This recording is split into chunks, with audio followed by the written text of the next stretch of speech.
Paltrocast. Thank you for taking the time. Midnight Junction is the new album out in about 6 weeks. When did you finish it? We wrapped that up about about 11 months ago. So that's when it wrapped up. You know, to getting the we had to master it, and you know, by the time the packaging was done, etc. So Right. Did you know that Long Shot was a single when you made it? no, not at all. It was just one of the tracks. The label liked it as a good, you know, taster for the record. So, you know, I agree, because I think it's a good song for having a little bit of taste of both sides of the fence with the way I push my blues, you know, into the rock sound. You know, I think it reflects both edges of the fence. Yeah. Makes sense. Now, did you make the album for Ear Music, or did you start making the album and then Ear Music picked it up? Your second way of doing it. I recorded it. You know, for the first time I was just like, you know what, I'm gonna just go ahead and do this myself, and just why not? And so it really was at first for me, as far as just doing it, being done, and having the music complete, and just saying, hey guys, you know, what do you think? So, and it was great. You know, it was great. They really enjoyed the music, and they got involved. So, Well, one of the top tier talent examples on your album, Charlie Musselwhite. I had the pleasure of seeing him last fall in Utah at the Park City Song Summit. How long have you known Charlie Musselwhite? I've known Charlie for a while. Time flies, doesn't it? Probably 20 plus years. I'd say probably going on 25-ish years. Yeah. Wow. We met a long time ago, about 25 years ago. I believe the first time I ran into him was in Chicago, and it was just in passing. I was at a show, and he was there, and we were talking, and I ran into him just consistently. We would see each other, and still to this day, it's our greatest leash for seeing each other is just crisscrossing on the road. You know, unless I find myself in Mississippi. In that case, I'll come on over. Right. I would assume that you known Chris Frazier about 25 years too, because if you go back to the Favored Nations label, and he was Vi's guy, and you were on the Vi tour back then, that's another 25-year relationship. Absolutely. You know, he's I like to call him my twin flame as far as a drummer goes, and hell of a human being too. Just add that in there. The musicianship and the caliber of musical conversation that we have is really something that's it pushes me but sets me free at the same time. You know, it's really a very good flow together. So the musical space, and when he drops the hammer, it gives the same punch. You know. I didn't know until recently. I wrote a book that's coming out early next year about David Lee Roth, and I didn't know that Chris Frazier was originally Roth's drummer. He was there before Greg Bissonette was. Now, every blues virtuoso, and I'm calling you one of them. You didn't say you're a virtuoso. I did, Eric. I'm finding every single blues virtuoso at one point was contacted by Roth to be in his band and pretty much said no. I found out recently Josh Smith is one of them. Were you ever on Roth's radar? Huh? Were you ever on Roth's radar? Was I there? I've got Roth stories. I think everyone does. I don't think we got the time. No. There's a little bit of that. Let's put it that way. But yeah, no, in lieu of doing some stuff, I was doing some. I was on tour. It was in the States, and there was a leg of the tour that I changed. That I allowed to change around to pick up and do some shows opening with David. So we started with the Beacon Theater in New York, which is a great theater. Oh, so this would be the '94 tour, the Your Filthy Little Mouth era. Pretty much, yeah. It was pretty filthy. It just the whole point is that it just if he got injured on the next show by himself. He injured himself on stage, and I said, you know, guys, let me know, because the next show is an insane amount of mileage, and to be in Florida from where we are is a long travel. If you're not going to make it, and I know he wasn't going to make it, just tell me now, because no, Dave's going to make the show. Really? Okay. Well, buses all went down there, but there was no David. So we went all the way down, and that left a huge hole in my schedule. So the cool part is I just said, where's the nearest biker bar? And we just started flying around, and we packed this biker bar for like 3 days straight, playing for tips. We said, you don't pay us, we'll just play to play, and just have a good time. And that's what we did, made the most of it. Anyway, that's the Reader's Digest version. Sorry Yeah. for the Roth detour there, but it's Yeah. fantastic, this point of your career that you're at, where if you really wanted to do a singles or a hit set, you could, but at the same time, people just want to come see you play whatever you feel like playing. So is it hard to put together a set list when you've got 30-ish years of material? That's a good question, man. I appreciate you asking that. You know, it's pretty organic the way I like to start off with, just get into the groove of something I'm hot on at the moment. And then from that point on, it's not like we have every song, sharpened up, ready to go. You do have to, have a collective group of songs. So depending on the crowd, I'll just turn around and say, hey, let's do this. And that's what I'm feeling, or I don't need to say anything. I'll just start, or the band will kick into something. So it's like, to me, it's interesting, because I'll ask the guys, hey, what do you think? What do you think about these songs? Like this and this and this. And it's like, hey, yeah, but man, people really want to probably hear this. And I was like, I haven't played that song in a while. I don't know, man. Really? And what about this? This song's a little more relevant. He's like, yeah, but this one's off the first record, man. I mean, this is like, I'm like, yeah, I got it, but we got 2 songs from, so you can kind of bat it back and forth. But it's fun to actually hear myself play some of these songs, because in my mind when I'm singing them, I see the movie of where I was and what I was doing and really what it's about. And so it's kind of a little bit of a music, mental journey too for me when I do it. So That's a good point. Some people can easily disconnect from the lyrics and they go, it's a character. That doesn't sound like the case for you. no, not at all, not at all. Very, very personal. Everything's got backstory. It's all legit.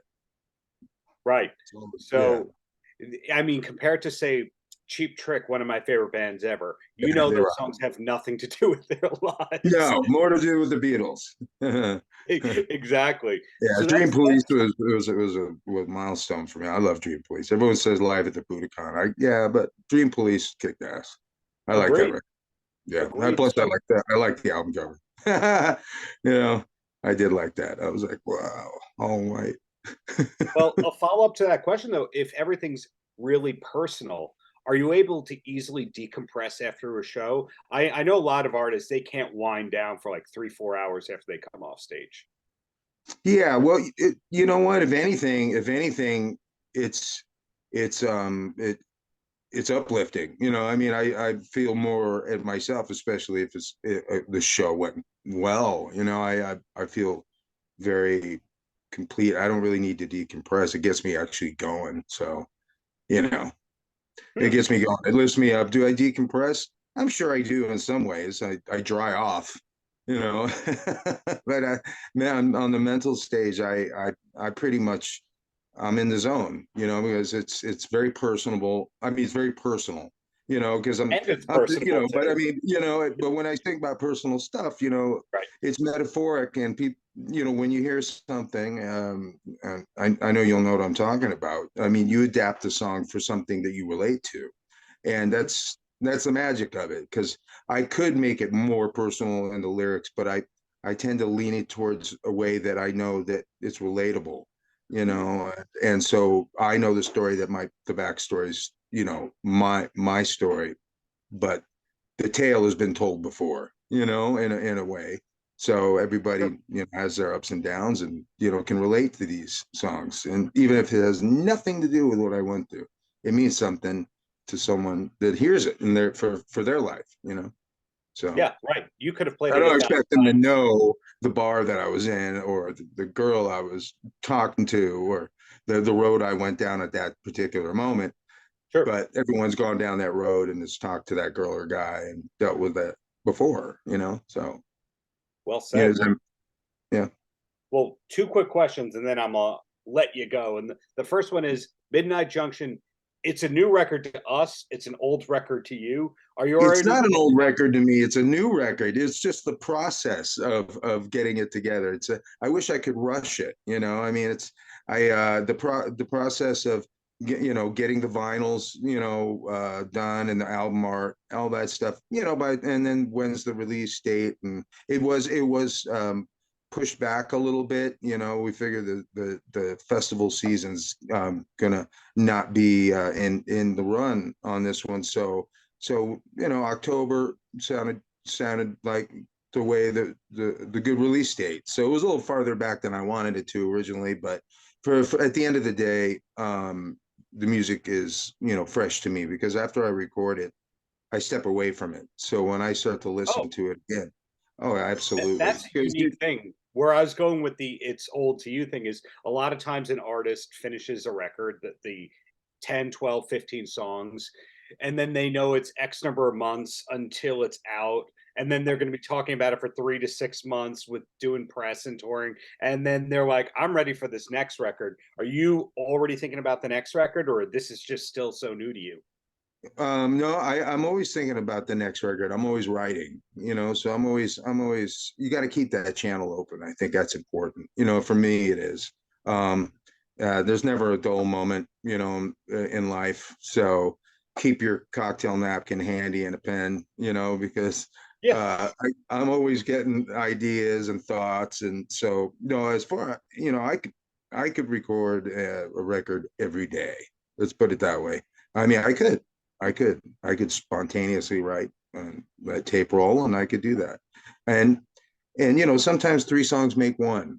Sometimes one song's Yeah. an idea that didn't come together, but lyrically something's found, and I go, this really works with this rhythmatic, and it comes, not that I Frankenstein it, but sometimes songs are organically put together that way. And some take time because the song's not going to be the same way when you got the grease on it because you've been playing it live and you've been torching it every night. It's not, and then you go in the studio. You don't write it, go in the studio, and then start playing it because it's not fair to the song. I have a feeling that, because it'll organically turn into a different monster, a different Sure. beast, when you cycle it and you play it and get your emotional charge through it, it becomes a different thing, and I think that in case in point is the most important thing to capture in the studio, Well to keep said. that energy, not sterilize it, because that's the one thing the studio can do is sterilize and put the funk reducer and the groove eraser on it and just lose all the heart and soul of the song. If you break it apart, if you're not being honest with where you're recording it, he'll sterilize it. So it's Yeah. good to bring that live energy and honest energy into the studio. Yeah. I'm glad to hear that this is not your last record. And the reason I say that before I ask my last question, Dude, I don't look that old, do I? no, you definitely do not look that old. But if you look at the list of artists who've recently said, this is our last album, uh, Oh. Candlebox, I think Disturbed might have said that. Stained said that. I think Godsmack said that. A That's a lot of strange people, thing to say. It's like, even if it you never need to stop recording, and I think it's important. I mean, I don't.